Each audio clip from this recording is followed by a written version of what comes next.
Let's bring in Emma James with Media Watch, talking about the story that everyone's talking about, of course, the newspaper article that has got Donald Trump somewhat angry.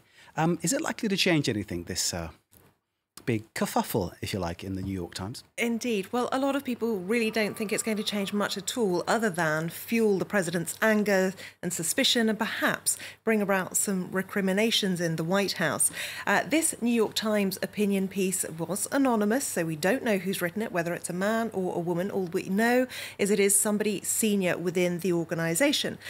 He or she describes the president as impetuous, adversarial, petty and ineffective, and goes on to say it may be cold comfort in this chaotic era, but Americans should know that there are adults in the room. Some people feeling that this is really quite a self-important way of referring to what is happening in the US right now.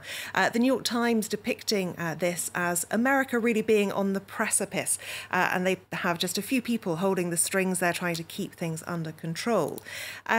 There has been a mixed reaction, I think it's fair to say, in the press. The Washington Post has this item from their media critic, which he's very dismissive, basically. He says this just isn't newsworthy. We've heard it all before, and on some occasions we've actually had people who've been brave enough to put their name to these revelations.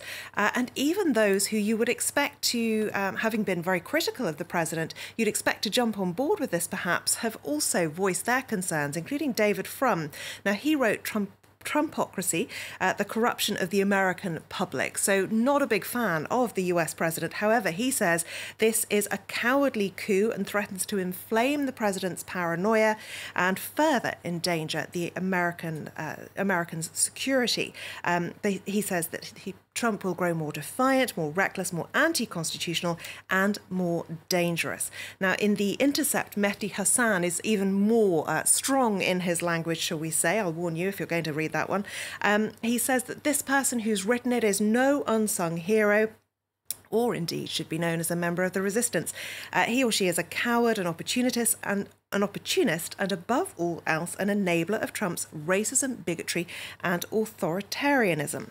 I hate to agree with your boss, but he says, yes, he is gutless, because that is the word that Donald Trump used to describe whoever penned this particular article. A lot of people are asking, why hasn't this person quit if they have such a problem with what's happening in the White House? This answer given by James Bennett, the editor of the New York Times opinion pages, probably sums it up best. What he says is that the writer believes in the president's accomplishments, but is very concerned about the president's mercurial behaviour. So therefore, he doesn't really have a problem with the policies, he just has a problem with the personality. Mercurial, I love that word. Now then, there must be a shortlist of who thinks who wrote it. Yes, many schools of thought, and it's interesting really that the pool of suspects is so large. Some people even taking bets on it, Odds Shark offering all kinds of odds. I'm not sure how accurate any of those might be in terms of who's the most likely suspect. My money's on Professor Plum with the candlestick in the library. Lots of people feeling this is like, yes, a game of Cluedo.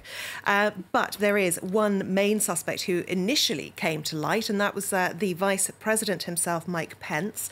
That theory really gathering case after people came up with a list of the number of times that he'd used the word lodestar.